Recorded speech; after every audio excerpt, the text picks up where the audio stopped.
സാബു വിളിക്കണം. സാബുവാ? സാബു പാരഡൈസ് ബാറിന്റെ ഓർഡർ സാബു തരേനാ? സാബു ബെഡാ സാബു. ഓ, ഇനി ബെഡാ സാബു ഉണ്ടാ? അപ്പൊ ഇവന്മാരൊക്കെ ചോട്ടകളാ.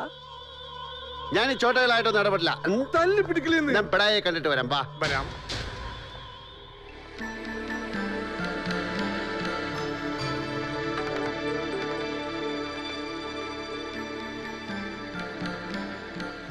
ശിവരാമൻ ക്ഷമിക്കണം.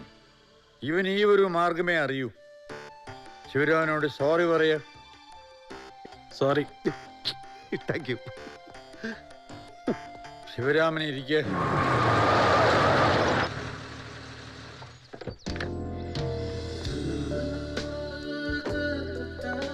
ഞാൻ പാർവതിയെ കാണാൻ വന്നതാ. പ്രവീൺ എന്ന പേര്. ഓ, പാർവതി പറഞ്ഞിട്ടുണ്ട്. സാധാരണ എത്ര എണ്ണം വരെ കഴിക്കും? ഏതാണ്ടൊരു 7-8 എണ്ണം വരെ ഞാൻ എണ്ണം. അത് കഴിഞ്ഞ് എൻ്റെ എണ്ണം തെറ്റും. അതുകൊണ്ട് കൃത്യമായിട്ട് പറയാൻ പറ്റില്ല. വേണ്ട, എൻ്റെ കൂടെ കഴിക്കുമ്പോ ഒരു നിബന്ധനയുള്ളൂ. ഞാൻ കുടിക്കുന്നതിൽ ഒരെണ്ണം കൂടുതൽ കഴിക്കണം. Okay, I will try. Cheers. Oh, cheers.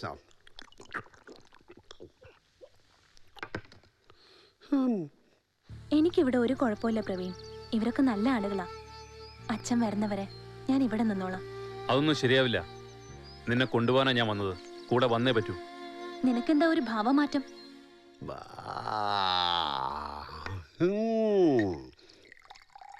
ഭയങ്കരൻ ഭയങ്കരൻ. ഈ വരേണ്ട തോന്നൂല്ല, ഇതൊരു ഗോഡൗൺ. സത്യം പറയാലോ, എനിക്കങ്ങ് ഇഷ്ടമായി. നിങ്ങൾ ഈ ബാങ്കൊക്കെ നിർത്തിയിട്ട് ഒരു ബാർ തുടങ്ങി, ഞാനും കൂടാം. സംസാരിച്ച് സമയം കളയണ്ട. വാ, വന്ന് വണ്ടി കയറി. ഞാൻ വരുന്നില്ലെന്ന് പറഞ്ഞില്ലേ? പ്രവീൺ പോയിക്കോളൂ. ബോംബെയിലെ ധാരാവി എന്നൊക്കെ കേട്ടിട്ടില്ലേ? അതുപോലുള്ള സ്ഥലങ്ങളിൽ നിന്നാണ് ഞാൻ തുടങ്ങിയേ. അവിടെ നിന്ന് ഇവിടം വരെ എത്തുന്നതിനിടയിൽ കൊല്ലാൻ വരുന്നവൻ്റെ കണ്ണിൻ്റെ ശൗര്യവും പ്രാണഭയത്തോടുള്ള നോട്ടവും ഒക്കെ ഒരുപാട് കണ്ടിട്ടുണ്ട്.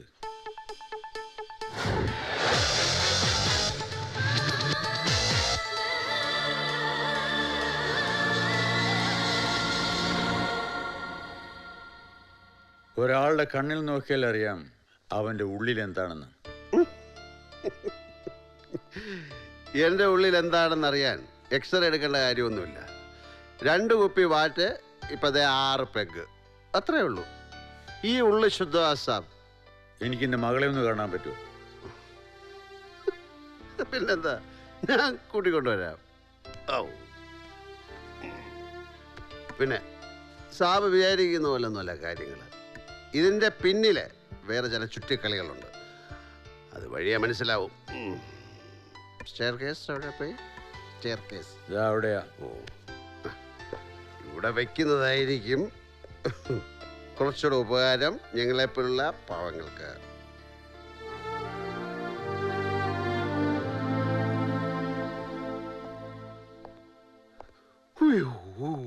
സോറി, ഒരാൾ അല്പം നിർബന്ധിച്ചപ്പോൾ ഞാൻ കുറെ കഴിച്ചുപോയി. എന്ത് പറ്റി ലവ് ബേർഡ്സ്? രണ്ടാളും ദുഃഖിച്ച്? നിങ്ങളുടെ കല്യാണത്തിന് വീട്ടുകാർ സമ്മതിച്ചോ? അല്ല, പറയില്ലെങ്കിൽ വേണ്ട, ഞാൻ എൻ്റെ ഭാര്യയോട് ചോദിച്ചോളാം. പാർവതി,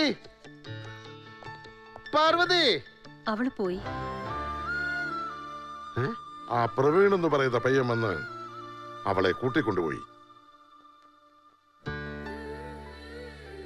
പോയോ?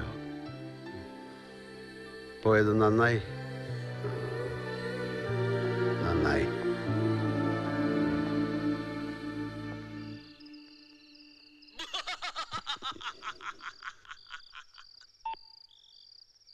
ഹലോ ഹലോ, ഇത് ഞാനാ. ആര്? പ്രവീൺ. ആ, പ്രവീൺ. ഇപ്പൊ എവിടാ? ഞങ്ങൾ കുറച്ച് ദൂരെയാണ്. ശിവരാമൻ എനിക്ക് വേണ്ടി ചെറിയൊരു ഉപകാരം കൂടി ചെയ്യണം. ഇനിയാ? ഇനി എന്താണ്? പാർവതിയുടെ വീട്ടുകാരെ കുറച്ച് പണം തരും. ഏതാണ്ടൊരു 5 കോടി രൂപ. അത് വാങ്ങി ഞാൻ പറയുന്ന സ്ഥലത്ത് ശിവരാമൻ എത്തിക്കണം. മനസ്സിലായില്ല. ഒരിക്കൽ എൻ്റെ പദ്ധതികളൊക്കെ തകർത്തെറിഞ്ഞവനാ നീ. ഇനി അത് ശരിയാക്കി തരേണ്ടതും നീയാ. ഞാൻ പറയുന്നത് അനുസരിക്കുന്നതാ നിനക്ക് നല്ലത്. അല്ലെങ്കിൽ പാർവതിയെ വെട്ടിനുറുക്കി നിന്റെ വീട്ടിൽ കൊണ്ടിടും. പിന്നെ എല്ലാത്തിനും നീ സമാധാനം പറയേണ്ടി വരും. ഇട പന്ന റാസ്കൽ, നീ എന്നെ അങ്ങോട്ട് പേടിപ്പിച്ച് മൂത്രമൊഴിപ്പിക്കല്ലേ? നിനക്ക് എന്താ ചെയ്യാൻ പറ്റുമെന്ന് അങ്ങോട്ട് ചെയ്യടാ. ശിവരാമന് പുല്ല. കൂൾ ഡൗൺ മാൻ. കൂടുതൽ വിവരങ്ങൾ ഉടനെ അറിയും. അപ്പോൾ ഒരു തീരുമാനം അറിയിച്ചാൽ മതി. ഞാൻ വീണ്ടും വിളിക്കാം. Hello hello. 4 തെറി പറയുന്നതിന് മുമ്പ് ഫോൺ വെച്ചു. മര്യാദ കെട്ടാൻ പോടാ പുല്ലേ.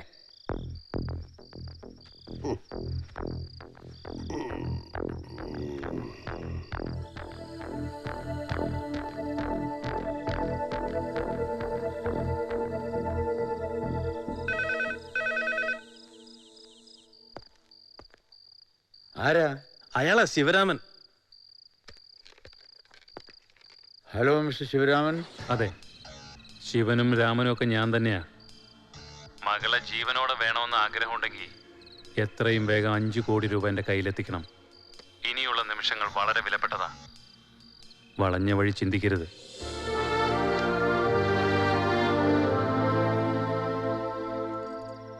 തൽക്കാലം അവൻ പറയുന്ന അനുസരിക്കുന്ന ബുദ്ധി. എന്ന് വെച്ചാൽ ആ മാർവാടികളുടെ നിന്ന് കാശ് മേടിച്ച് ഞാൻ അവന് കൊണ്ടുപോയി കൊടുക്കണമെന്ന്. അതിന് ശിവരാമൻ 3ാമത് ജനിക്കണം. ചേട്ടൻ കാര്യത്തിന്റെ ഗൗരവം മനസ്സിലാക്കണം. ആ പെൺകുട്ടി ഇവിടെയായിരുന്നു എന്ന് എല്ലാവർക്കും അറിയാം. അവളെ ഒളിപ്പിച്ചു വെച്ചിട്ട് ചേട്ടൻ പണം ചോദിക്കുകയാണെന്നാ SP വരെ വിശ്വസിച്ചിരിക്കുന്നത്. ഇപ്പൊ ആ കുട്ടിക്ക് എന്തെങ്കിലും സംഭവിച്ചാൽ ചേട്ടൻ സമാധാനം പറയേണ്ടി വരും. ഓ, എന്ത് ചെയ്യും? എന്നെ പിടിച്ച് ജയിലിടുവോ? എനിക്ക് കൊണ്ടുപോയിടാ. നീ നിന്റെ പോലീസുകാരും കൂടെ എന്നെ പിടിച്ച് ജയിലിൽ കൊണ്ടിട്. അറസ്റ്റ് ചെയ്. കൊടുക്കാം സാർ. മഹേഷ് സാറാണ് എത്രയും പെട്ടെന്ന് പോലീസിനെ അറിയിക്കാൻ പറയുന്നു. വേണ്ട, അതൊന്നും വേണ്ട. ശിവരാമൻ എന്താ ചോദിക്കുന്നു വെച്ചാൽ കൊടുത്തേക്ക്. ഇതൊരു വലിയ ട്രാപ്പാ. ചേട്ടന്റെ പേര് വെച്ച് ആരൊക്കെയോ കളിക്കുക.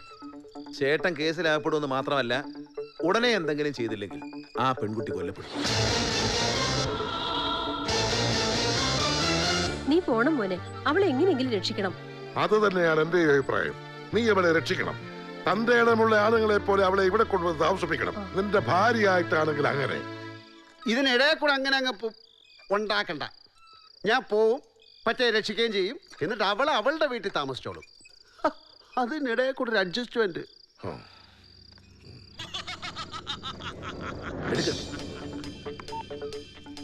ഹലോ.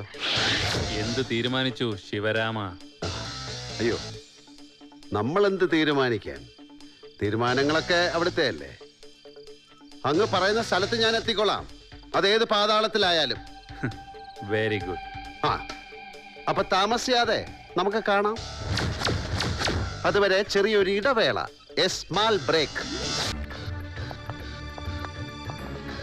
താനിതോടെ ഒന്ന് തെങ്കാശിക്ക് പോകണം. ആ ബംഗ്ലാവായി അഴിക്കുടിച്ചെടുക്കുക. ഒന്ന് തൂത്ത് തുറക്കണ്ടേ? കഴിഞ്ഞ ആഴ്ചയല്ലേ താൻ പോയത്? ആഴ്ചയിൽ ഒരിക്കലെങ്കിലും തൂത്ത് തുറച്ചില്ലെങ്കിൽ ബംഗ്ലാവല്ല ബംഗ്ലാദേശ് വരെ അഴിക്കുടിക്കും. അതെങ്ങനെ മനസ്സിലാവാനാ? ഇടക്കൊക്കെ പത്രം വായിക്കണേ. ഇതിലൊന്നുമല്ലല്ലോ ശ്രദ്ധ.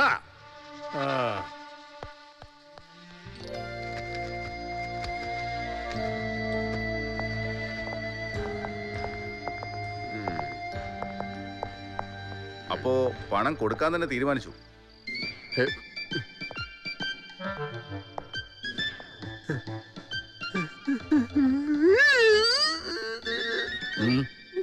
ഇക്കാര്യത്തിൽ പോലീസ് ഇടപെടണ്ട. ഇല്ല സർ, ഞങ്ങൾ ഒന്നിലും ഇടപെടുന്നില്ല. സാറിന്റെ മകൾ സുരക്ഷിതയായി ഈ വീട്ടിലെത്തിയതിനു ശേഷം മാത്രമേ ഞങ്ങൾ ഇടപെടൂ. പക്ഷേ അറിഞ്ഞുകൊണ്ടൊരു ക്രിമിനൽ രക്ഷപ്പെടാൻ പാടില്ലല്ലോ.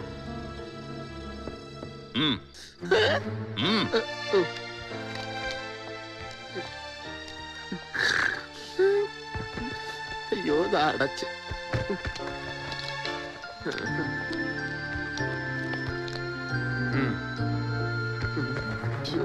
കൊണ്ടുപോകണം.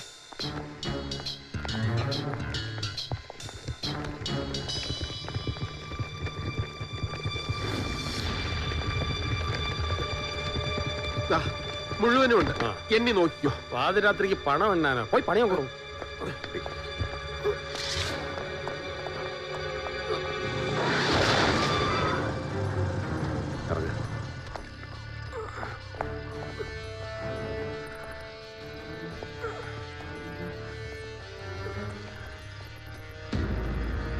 പ്രവീൺ,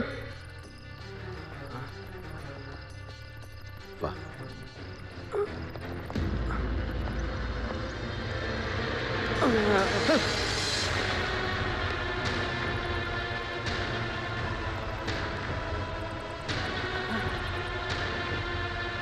സുശീൽ ഭായി അല്ലേ? സുശീൽ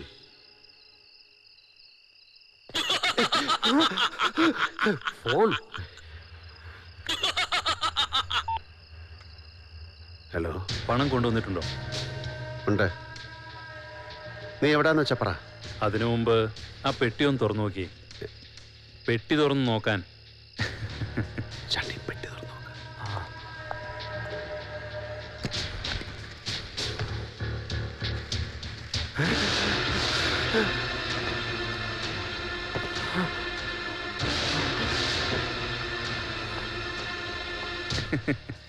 എന്തുപറ്റി? പ്രതീക്ഷിക്കാത്ത വണ്ണം കാര്യങ്ങൾ തകിടം മറിഞ്ഞു അല്ലേ? നീ ലോക്കൽ ഗുണ്ടകളെ മാത്രമേ കണ്ടിട്ടുള്ളൂ. ഇത് പുതിയ ലോക മോനെ. ഇവിടുത്തെ രീതികളും പുതിയതാ. Welcome welcome to our world. മോനെ ചക്കരെ, നീ ആള് കൊള്ളാമല്ലോ. എന്തായാലും നീ ഒന്ന് കരുതിയിരുന്നോ. നിന്റെ പുതിയ സ്റ്റൈലും ലോകം ഉണ്ടല്ലോ, കോട്ടും സൂട്ടും ഒക്കെ ഇട്ട ഗുണ്ടകളുടെ ലോകം. അങ്ങോട്ട് ഈ ചേട്ടൻ വരികടാ. കെയർഫുൾ.